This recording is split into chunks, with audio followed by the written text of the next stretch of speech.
Sobre o autor. Farmacêutico pela UFPR e técnico em eletrônica, Jerry Christian Gandin atua desde 2004 com projeto, manutenção e qualificação de equipamentos médicos e científicos no Brasil e no exterior, especialmente em Portugal, Estados Unidos e China. Teve seu primeiro contato com equipamentos de luz pulsada e lasers terapêuticos em meados de 2005 e, desde então, se especializou em lasers de estado sólido bombeados por lâmpadas de arco contendo gases nobres.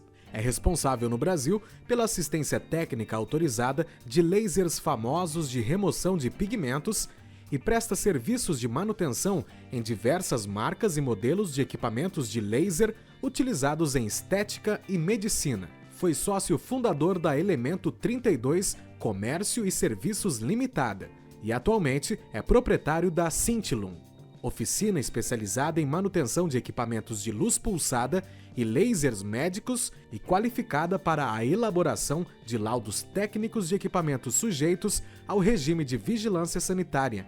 O autor também faz parte do quadro próprio de peritos oficiais do Estado do Paraná desde 2009, onde exerce a função de perito criminal.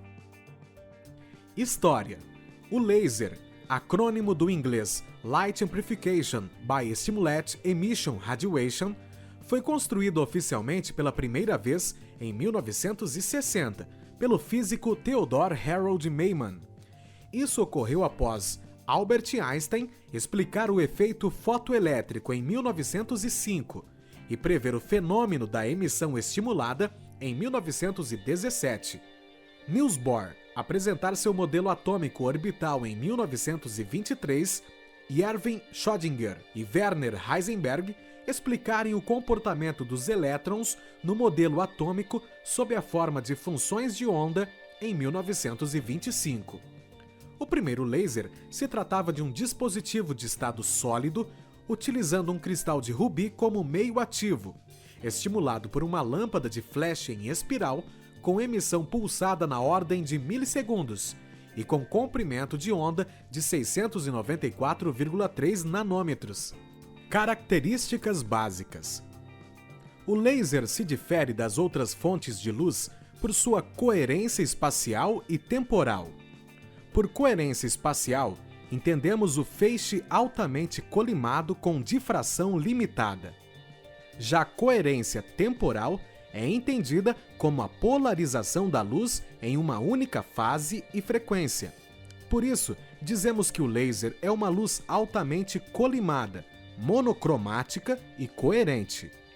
Adicionalmente, podemos dizer que o feixe de laser pode ser polarizado e com alta energia relativa. Aplicações. A primeira área da medicina que empregou o laser como meio terapêutico foi a oftalmologia, em 1961. O laser foi empregado em processos de fotocoagulação para tratamento de patologias na retina.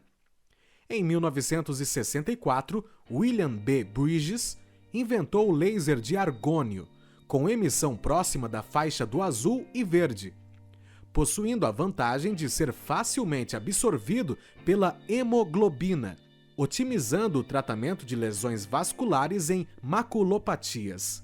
Hoje, os lasers são aplicados para cirurgias de catarata, tratamento da degeneração macular e em cirurgias refrativas. Os lasers passaram a ser empregados em diversas áreas da medicina, como na área cirúrgica, permitindo a realização de cortes precisos, com mínimo dano tecidual adjacente, bem como para processos de coagulação, desnaturação e para remoção de tecidos volumosos, como verrugas, tonsilas. Para corte, empregam-se geralmente lasers de CO2, dióxido de carbono. De longe, a dermatologia foi a área da medicina mais beneficiada pelo advento dos lasers.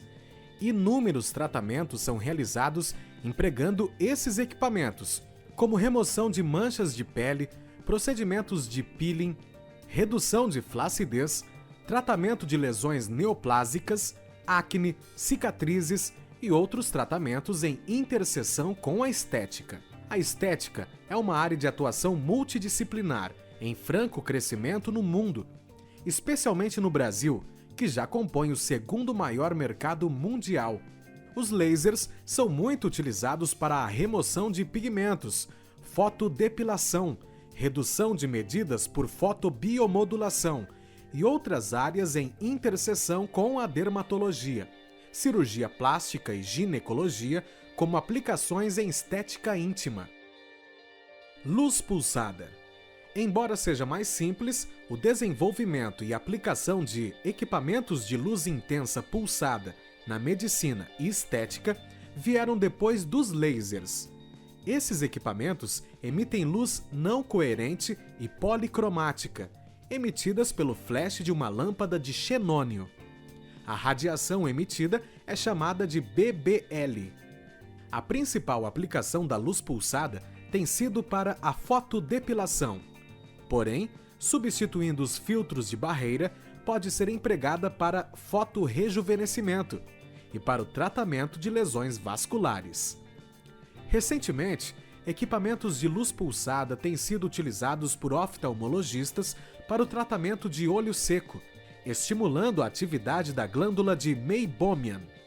Essa glândula produz meibum, uma substância oleosa que previne a evaporação do filme de lágrima.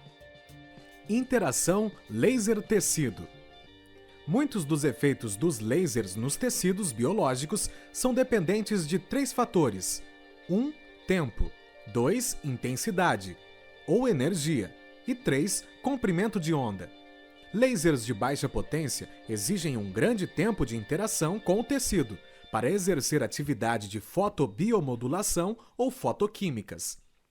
Os fótons são absorvidos por substâncias cromofóricas presentes no interior das mitocôndrias, ativando componentes da cadeia respiratória.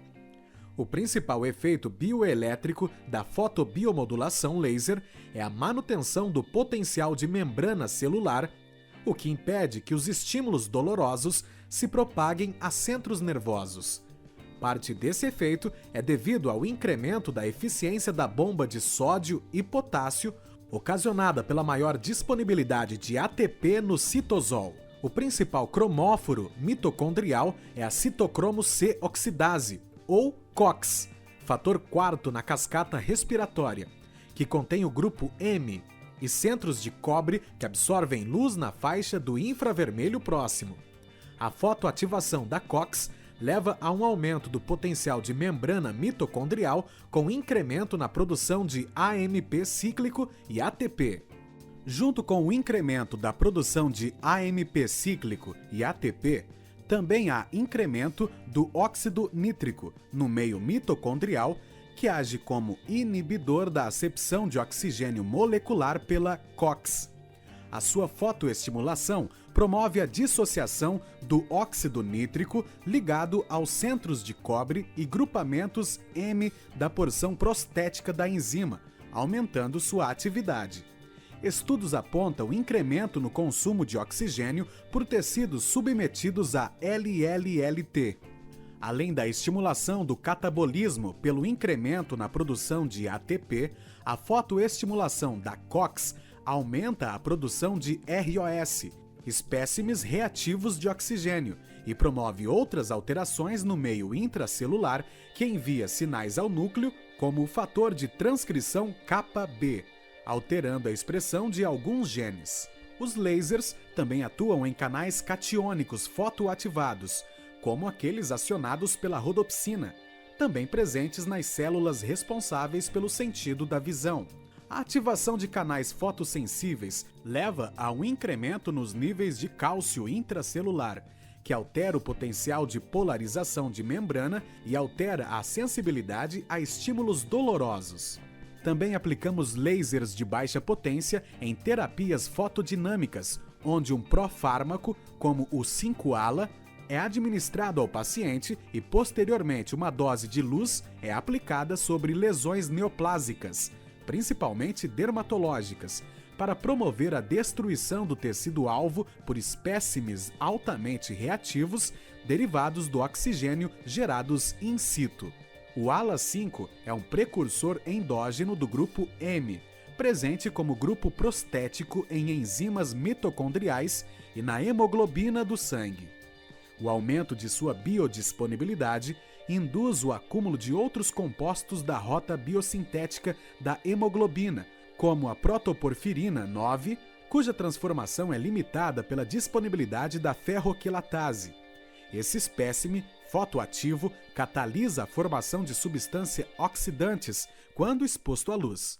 Na natureza, portadores de alterações genéticas que promovem o acúmulo de protoporfirina 9 no citosol sofrem de um quadro clínico conhecido como porfíria, exigindo que evitem a exposição à luz solar.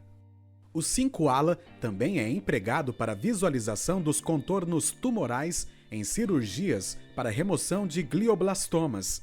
Após a administração do profármaco ao paciente, o campo operatório é iluminado por uma fonte controlada de luz para promover fluorescência das células com maior atividade metabólica. A fotodepilação é baseada no princípio da fototermólise seletiva. O laser ou a luz de alta intensidade tem como cromóforo-alvo a melanina. O tempo de atuação do feixe deve ser da ordem de décimos de segundo, para promover a lesão térmica de tecidos adjacentes ao folículo para cessar sua atividade. A fototermólise seletiva também é aplicada para o tratamento de teleangiectasias e lesões vasculares. Nesse caso, o cromóforo muda para a hemoglobina, com pico de absorção na faixa da luz verde. Aumentando a energia do pulso e reduzindo sua duração, obtemos o fenômeno da fotoablação. Nesse fenômeno, o dano térmico nas estruturas adjacentes é mínimo. A escala de tempo fica na ordem de milissegundos. Como exemplos da fotoablação, temos as aplicações oftalmológicas e para a realização de resurfacing facial. E com o menor tempo de interação, de nano a picosegundos e níveis elevados de energia, promovemos o fenômeno da fotodisrupção. Esse processo vem acompanhado de efeito fotoacústico, explosivo, destruição química instantânea do alvo cromofórico e dano tecidual adjacente praticamente nulo. Tais lasers são utilizados para a remoção de tatuagens, por exemplo. Os pigmentos são fragmentados em micropartículas, sendo que alguns também estão sujeitos à fragmentação intramolecular, orgânicos, ou à alteração de número de oxidação em íons fórmula, inorgânicos, alterando imediatamente a cor. As alterações promovidas no local da tatuagem levam à permeação de resíduos dos pigmentos e de componentes intracelulares de camadas próximas, que induzem uma resposta inflamatória local. Os sinalizadores atraem leucócitos, macrófagos ou neutrófilos para a região, os quais permeiam o tecido através de movimentos ameboides e fagocitam as partículas. Os lasers de estado sólido mais comuns no mercado são os ND-IAG e o Erbium-IAG, Alexandrita e Rubi. Todos empregam o mesmo princípio de operação e derivam do primeiro laser construído, o laser de Meymann. Por ser mais comum, falaremos mais sobre o laser de ND-IAG. Tal laser possui como núcleo ativo os íons de neodímio, que dopam um cristal artificialmente produzido de granada de ítrio e alumínio. Tal cristal, produzido na forma de bastão, é excitado por uma lâmpada de descarga, alocada na mesma cavidade reflexiva e em formato elipsoide, onde fica o bastão. Alinhado às extremidades do bastão, são instalados dois espelhos, sendo um 100% reflexivo na região posterior e um parcialmente reflexivo na janela de saída do laser. O processo de geração do laser exige sua amplificação por ressonância na cavidade e para a geração de um tipo específico de ND-IAG de ultra curta duração e alta energia por pulso. Emprega-se a tecnologia Q-comutado. Para isso, é adicionado ao conjunto do laser, antes do espelho posterior, um dispositivo de chaveamento dependente da intensidade da emissão estimulada. Esse chaveador pode ser ativo ou, mais comumente, passivo. Nesses casos, ele é conhecido como absorvedor de saturação e é composto por um cristal de Yag dopado com cromo. Os espelhos utilizados podem ser planos ou côncavos, com raios de curvatura elevados. O emprego de espelhos côncavos facilita um alinhamento na cavidade, resultando em menores perdas de potência para pequenos desvios. Os espelhos permitem reflexão para o laser em 1064 nanômetros, mas possui elevada transmitância para outros comprimentos de onda, permitindo a utilização de lasers de diodo na faixa do visível, 640 nanômetros, para indicar o ponto de atuação do disparo no tecido-alvo. A emissão em 1064 nanômetros dos lasers de ND-YAG pode ser convertida em 532 nanômetros, emissão de luz na faixa do visível na cor verde, utilizando cristais dobradores de frequência. No caso do ND-YAG, empregam cristais de titanil fosfato de potássio, o KTP, no caminho óptico do feixe de saída. Os lasers que empregam bastões costumam utilizar como fonte de energia, excitação, lâmpadas de descarga elétrica carregadas com gás xenônio e/ou criptônio em pressão levemente abaixo da atmosférica. A mesma fonte de luz é empregada em equipamentos de luz intensa pulsada, variando apenas parâmetros como distância entre eletrodos, pressão do gás e tensão de operação. As lâmpadas de descarga são derivadas dos antigos tubos de Geisler, desenvolvidos na década de 1850 por Johann Wilhelm Geisler. Esses tubos continham ar rarefeito que emitia luz colorida quando percorridos por uma corrente elétrica com tensão elevada. O xenônio é o gás de escolha por causa de sua emissão espectral, que atinge praticamente todo o espectro visível, gerando uma luz muito próxima da cor branca. Entretanto, a adição de um gás com menor massa atômica, como o criptônio, permite uma emissão mais intensa na faixa do infravermelho, mesmo em correntes de trabalho mais baixas, favorecendo a excitação dos bastões de ND-YAG. As lâmpadas comportam pressões dos gases entre 0,4 e 1 atm para equipamentos de laser. Para luz pulsada, as lâmpadas podem trabalhar com pressões mais elevadas. Lâmpadas para uso geral empregam gás xenônio com cerca de 10% de gás criptônio, em pressões de aproximadamente 450 torr. Entretanto, lâmpadas compactas trabalham com pressões de 1 a 3 atm. Quanto maior a pressão, maior a impedância, mas também se eleva a performance da lâmpada. A eficiência de conversão de energia elétrica em luz na faixa de 400 a 1100 nanômetros é de aproximadamente 50%. As lâmpadas costumam ser produzidas com um envelope de quartzo, devido sua alta resistência a choques térmicos. Pode ser avermelhado e submerso em água sem trincar, e alta temperatura de amolecimento, 1300 graus Celsius.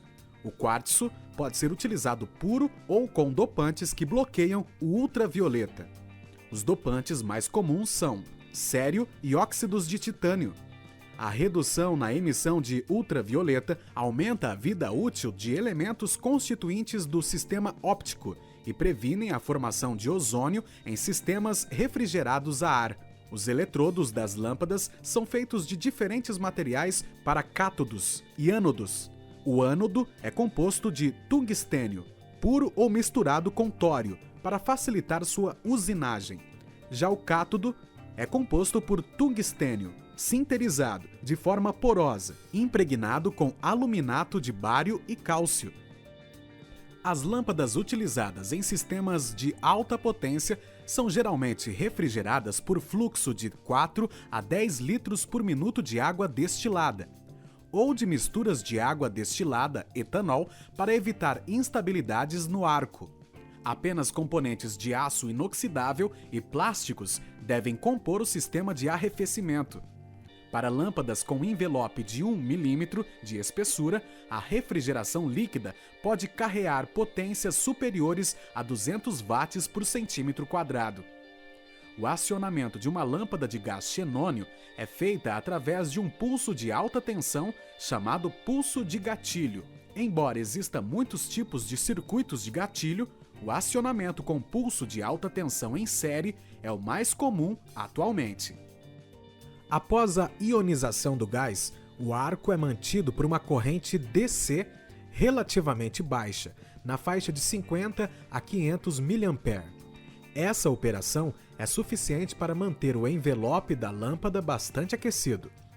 O disparo da lâmpada é realizado pela descarga do banco de capacitores sobre a lâmpada com o arco formado e mantido pelo circuito de Cymer, tensão de lastro. A descarga do banco é controlada por chaveadores, podendo definir a forma como a energia será liberada na lâmpada. A tensão de manutenção do arco e de disparo de uma lâmpada de xenônio, V é igual a K0 vezes I elevado a meio, é dependente de sua impedância, K0, que pode ser calculada pela fórmula ao lado, onde L é o comprimento do arco em milímetros, D é o diâmetro em milímetros e P é a pressão do gás em torrs. Para fins de cálculo da tensão de Cymer ou pré-combustão, a fórmula V igual a K0 vezes I elevado a meio não pode ser empregada, pois o arco não ocupa todo o diâmetro interno da lâmpada. Nesse caso, pode-se usar a fórmula expressa ao lado, onde Vs igual tensão de Cymer, K0 é a impedância da lâmpada, D é o diâmetro interno da lâmpada em milímetros e dA igual diâmetro do arco em milímetros, e IS é a corrente elétrica do Cymer em amperes.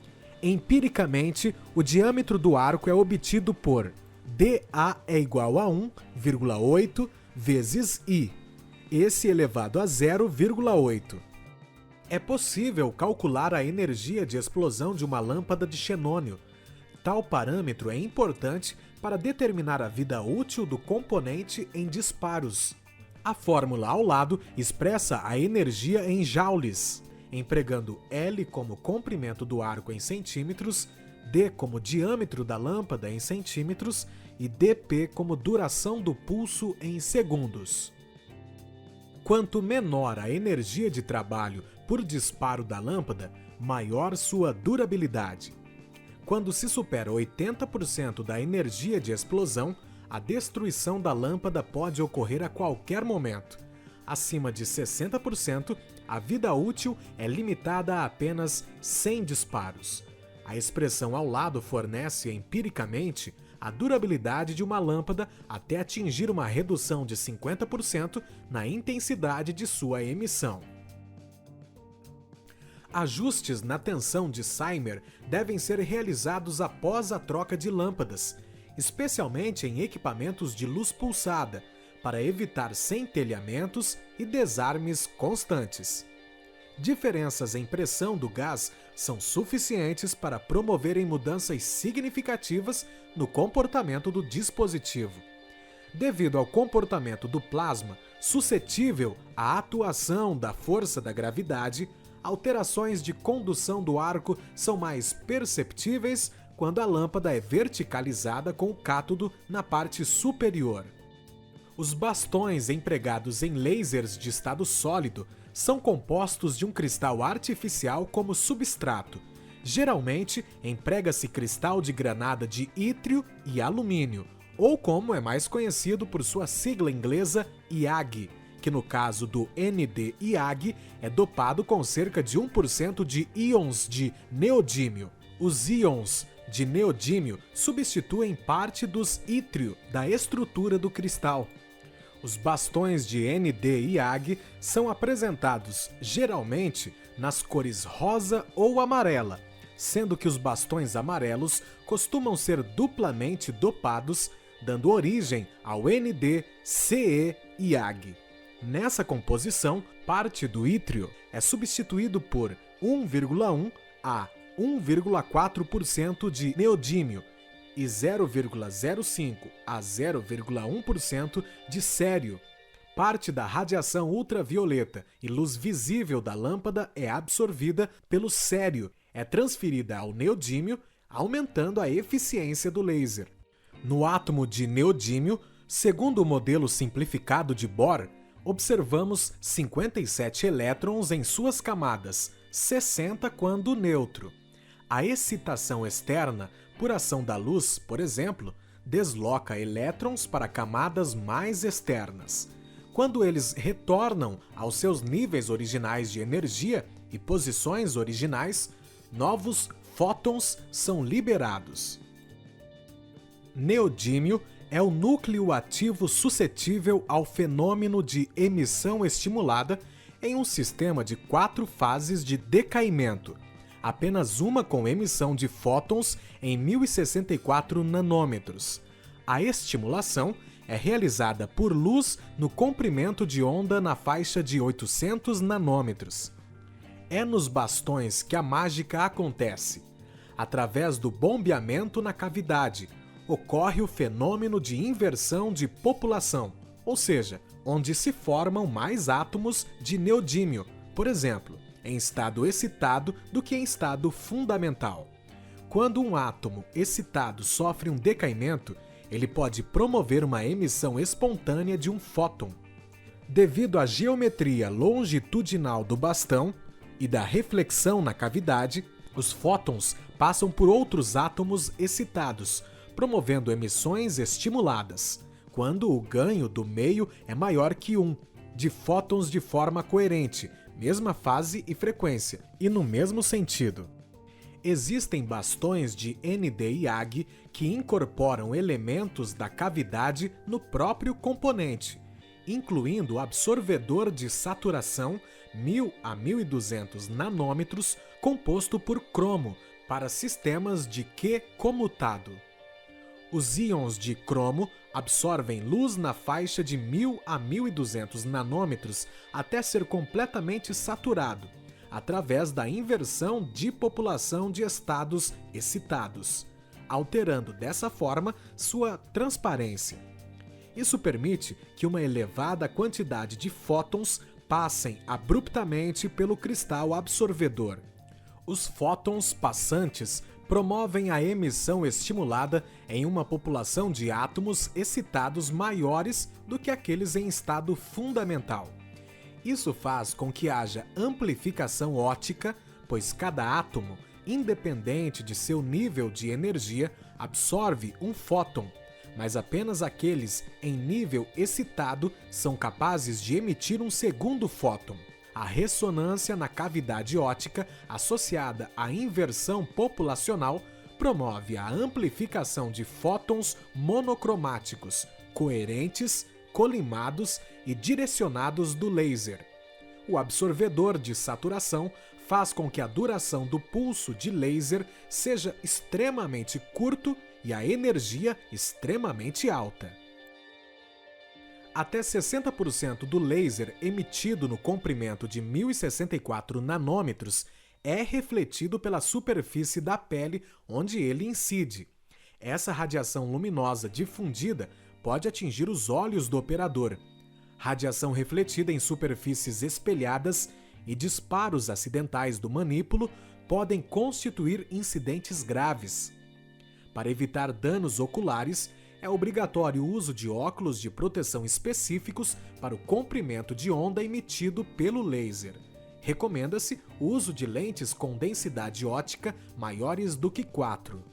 A norma IEC 60.601.2-22 faz algumas exigências para a aprovação de equipamentos de laser, como indicações da posição da janela de emissão do feixe, uso de chaves de segurança e de parada de emergência, além de interlock para impedir a emissão de laser em caso de entrada de pessoa não autorizada no recinto da aplicação. O paciente deve ser protegido com protetores oculares opacos. Em caso de tratamento da região periorbital e pálpebras, recomenda-se o uso de protetores esclerais rígidos, de preferência compostos de aço inoxidável, autoclavável, com superfície texturizada para reduzir reflexões. O laser é um equipamento sensível. Evite quedas, movimentos bruscos, impactos no manípulo e vincos na mangueira corrugada. Apenas utilize água destilada para evitar entupimentos e instabilidade de funcionamento da lâmpada do laser. Mantenha o nível completo, verificando diariamente e trocando todo o conteúdo da água quinzenalmente. Em caso de acionamento constante do alarme de fluxo de água, não desative-o.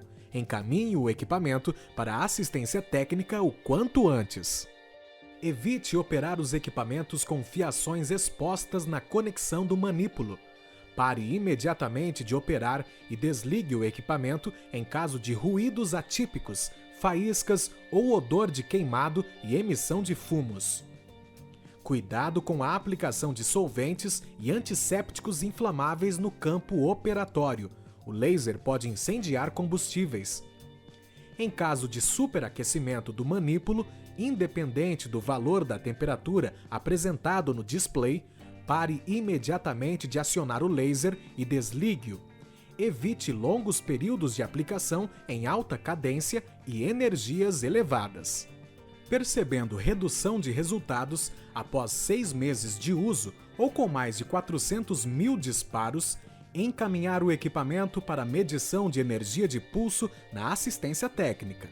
O equipamento pode exigir ajustes, limpeza ou troca de bastão ou de lâmpada.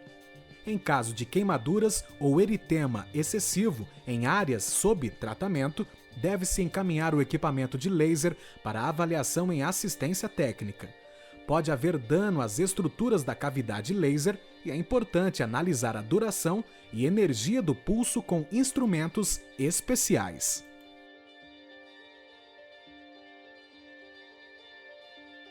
Cintilum.